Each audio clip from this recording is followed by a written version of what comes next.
महतो जिंदाबाद जिंदाबाद जिंदाबाद सुदेश महतो जिंदाबाद जिंदाबाद जिंदाबाद आजसू पार्टी जिंदाबाद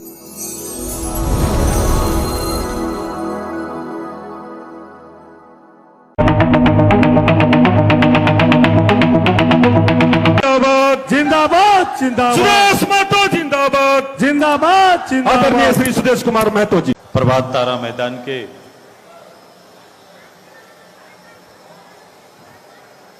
इस झारखंड नवनिर्माण संकल्प सभा में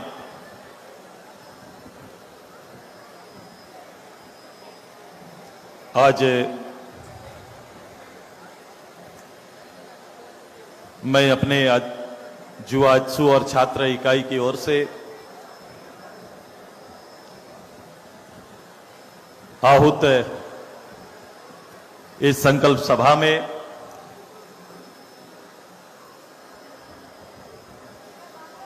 मैं सर्वप्रथम आज के इस ऐतिहासिक दिन में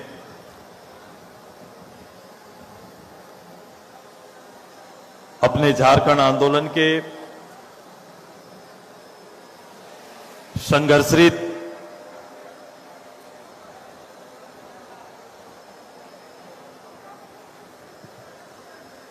महासमर के एक महत्वपूर्ण स्थिति में और सांस्कृतिक धरोहर के संरक्षण के लिए इस संगठन ने हक अधिकार के लिए हमेशा संघर्ष किया है। हम अपने निर्माण के 24वें वर्ष पर प्रवेश कर चुके हैं। जब इस राज्य का गठन हुआ तो हर किसी का एक सपना था, हर झारखंडी का एक सपना था कि प्रदेश आएगा, प्रदेश में अपना नेतृत्व आएगा और जब अपना नेतृत्व आएगा तो निश्चित रूप से हमारा सपना साकार होगा। मैं देखता हूं चाहे भारत सरकार, राज्य सरकार, मैं लगातार इन विषयों को देख रहा हूं, तरक्की के मापदंड को किस रूप से रखते हैं और मेरे नवीन पीढ़ी को और हमारे लोगों को इनके आर्थिक गणित को समझना पड़ेगा कि हम छले क्यों जा रहे हैं। ये कपितई प्रशासनिक व्यवस्था में बैठे व्यक्ति राजनेताओं की कुशलता के अभाव में राजनेताओं को खुश करने के लिए केवल एक रटा रटाया हुआ आर्थिक व्यवस्था इस राज्य को समय समय पर समर्पित करते रहते हैं और लोक लुभावने कुछ विषयों को सामने रखते हैं और सरकार के उस चलाने वाले वो राजनेता जिन्हें इस प्रदेश के बोध नहीं, इस प्रदेश के क्षमता का बोध नहीं, इस प्रदेश के लिए उन्हें कोई दूरदृष्टि नहीं, दूर का सपना नहीं, प्रदेश के आम जनों के जीवन स्तर को बदलने की ताकत और क्षमता न रखने वाले राजनेता जब बैठते हैं तो ऐसे प्रस्तावों पर अपनी सहमति देकर आगे बढ़ते हैं। मैं ये बात इसलिए कह रहा हूं कि जब 2019 में यह सरकार बनी तो ये सरकार को भी और सरकार के लोगों को, जो लोग राज चला रहे हैं, जो लोग राज का नेतृत्व कर रहे हैं, जो राज का मुखिया बनकर बैठे हुए हैं,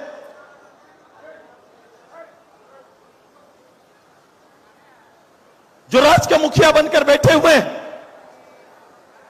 जब वो युवाओं के लिए, चूंकि आज का ये पूरा कार्यक्रम इस राज्य के सबसे ज्वलंत विषय को समर्पित है।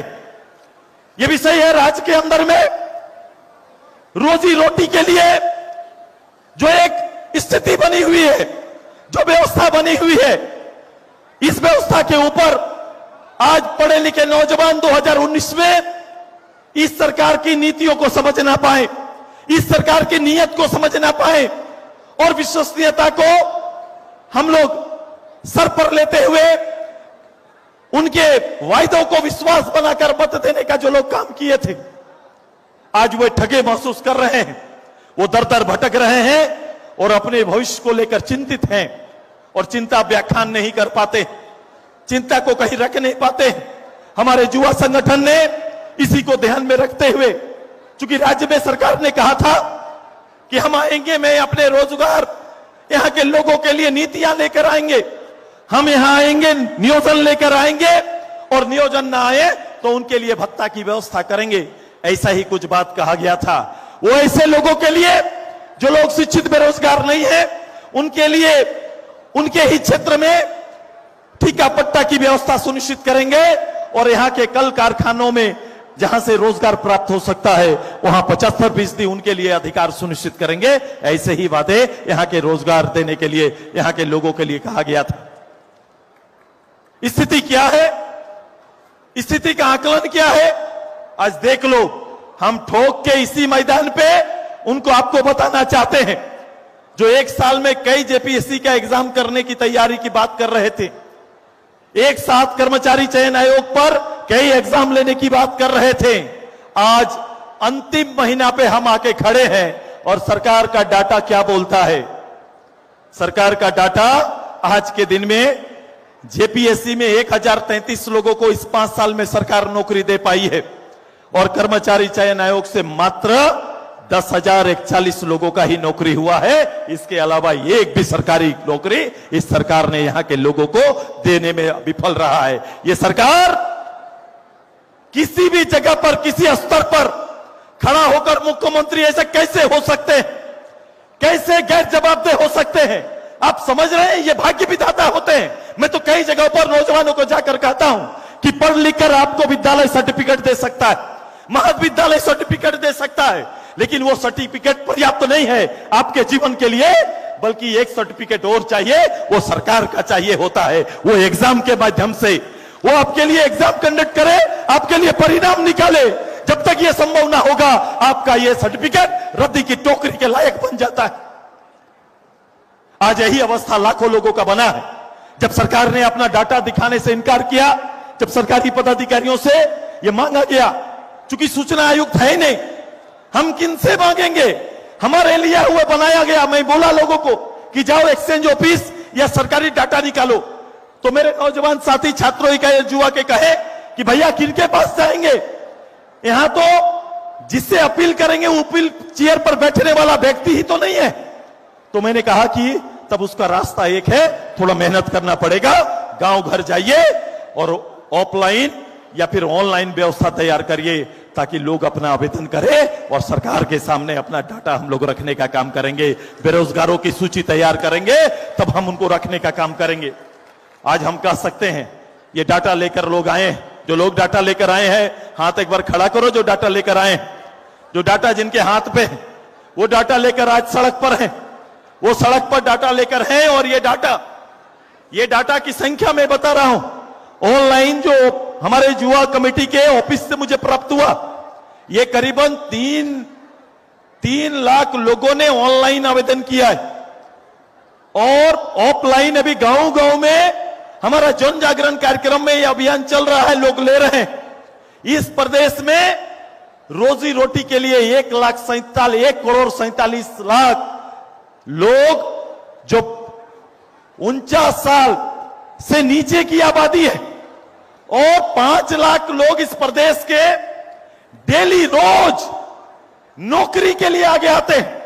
5 लाख लोग सवेरे निकलते हैं नौकरी की तलाश में और शाम को बिना 1 रुपया कमाए घर वापस आते हैं। ये हालात है इस राज्य में, इस सरकारों का। मैं कह रहा था कि सरकार और सरकार के लोगों का कि जीडीपी दिखाते हैं प्रदेश का, देश का जीडीपी दिखाया जाता है और जीडीपी का हालत क्या है, जीडीपी किस रूप से दर्शन होता है। जीडीपी में आप देखेंगे कि हमारे यहां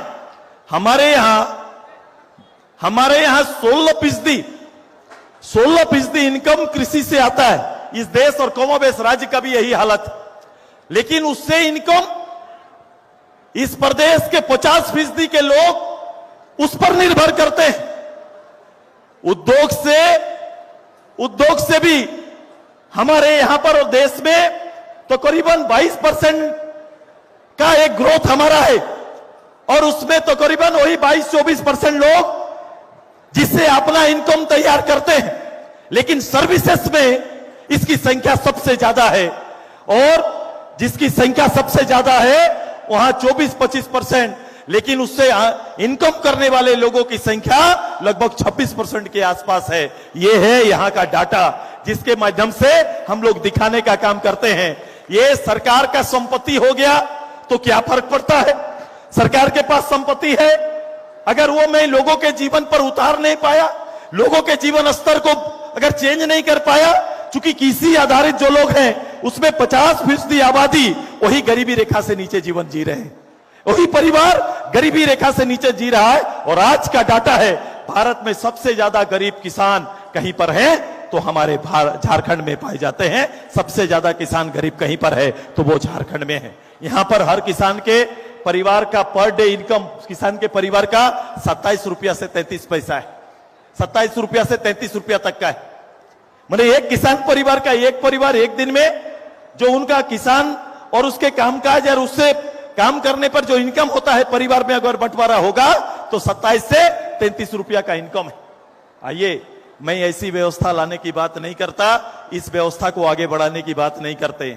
मैंने कहा कि इस सरकार में अभी कहा था, इस सरकार ने यहां के मूल लोग और जमींदार लोग, यहां के मूलवासी आदिवासी के जमीन का, ये इनकी जमीन का ये डिजिटल डकैती कर रहे हैं। मैं ऐसे नहीं कहा था, आज के दिन में ये प्रमाणित है कि डिजिटल डकैती चल रहा है और यहां के आदिवासी के करीब 1000 करोड़ की लागत के, 1000 करोड़ की कीमत के जमीनों को इन लोगों ने गलत रैयतों के हाथ में देने का काम किया है। इसके सफल उदाहरण है। और जांच एजेंसी जो जमीन घोटाले की जांच कर रही है, उस एजेंसी ने इस बात को उल्लेखित किया है। क्या हो रहा है? सरकारी कार्यालय में, डीसी के कार्यालय के बगल में एक कार्यालय स्थापित है। मैं डिजिटल डकैती का उल्लेख कर दे रहा हूं, जहां बैठकर आपके खतियान के साथ छेड़छाड़ हो रहा है। आपके खतियान के साथ छेड़छाड़ हो रहा है। रैयत के नाम बदले जा रहे हैं और बदला हुआ रैयत किसी को एग्रीमेंट कर दे रहा है और वही एग्रीमेंट पेपर लेके सरकारी सिपाही के जोर पर जमीन में दखल करने जा रहे हैं और मूल्यों को बेदखल करने की तैयारी ये सरकार कर रही है। इसका 100 उदाहरण। इस तरह से डिजिटल डकैती हो रहा है, इस तरह से तैयारी सरकार कर रही है, इस तरह के काम सरकार के अंदर में हो रहा है। ये तैयारी सरकार का चल रहा है। मैं आपके माध्यम से इस प्रदेश में मैं अपने नौजवानों को, मैं इन्हें कहा कि हमारा संकल्प बड़ा स्पष्ट है और मैं अपने संकल्पों को, मैं इस प्रदेश को और यहां के नौजवानों को समर्पित करता हूं। हमारी लड़ाई बड़ी है। मैं इस राज्य के न केवल भावनात्मक चीज को बल्कि प्रशासनिक समझ हमारी है और हमारा संगठन, हमारा नेतृत्व, हम मिलकर इस प्रदेश को आगे ले जाना चाहते हैं। मैं आपको इसी मंच से, मैं आने वाले 2 महीने के लिए आपको नौजवानों को एक पटल पर लाने की तैयारी चल रही है। मैं विश्वास दिलाता हूं आने वाले समय में हमने तय किया है कि हमारा मैनिफेस्टो आएगा। अभी कुछ दिन के अंदर हमारा मैनिफेस्टो आएगा और मैं यहां के नौजवान, चाहे शिक्षित, सेमी स्किल या किसी तरह का नौजवान है, उसका 3 लेवल का तैयारी हम कर रहे हैं, 3 स्तर का तैयारी कर रहे हैं। और मैं आपको बताऊंगा कि प्रदेश का कोई भी नौजवान चाहे जिस स्तर का हो, इसका भटकाव नहीं होगा, अपने प्रदेश में सेवा करते हुए नजर आएगा। यह तैयारी हमारी चल रही है। यह बड़ा स्पष्ट नीति है। मैं अपनी नीतियों को भी बड़ा स्पष्ट रूप से लाएंगे। नीति, नियत और विश्वसनीयता, हमारी नीति, नियत और विश्वसनीयता अक्षुण्ण रहेगा और मैं इसकी तैयारी कर रहा हूं। ये प्रदेश, इस प्रदेश में जो संभावना है, मैं गुणात्मक रूप से इस संभावनाओं को एक एक नौजवान के दरवाजे पहुंचाने का हमारा संकल्प है और हम इस तैयारी में लगे हुए हैं। इस सरकार से अपेक्षा नहीं की जा सकती है।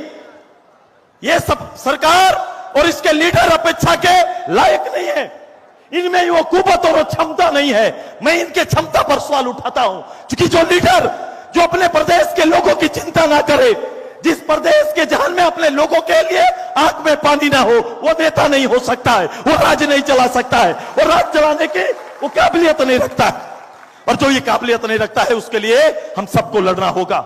आइए, तुष्टीकरण की राजनीति से ऊपर सभी धर्म, सभी वर्ग के लोगों को एक साथ आगे लेकर हम प्रदेश को आने वाले समय में एक स्वर्णिम युग में प्रवेश कराने की हमारी तैयारी है और हम उसके लिए दिन रात मेहनत करने के लिए तैयार हैं।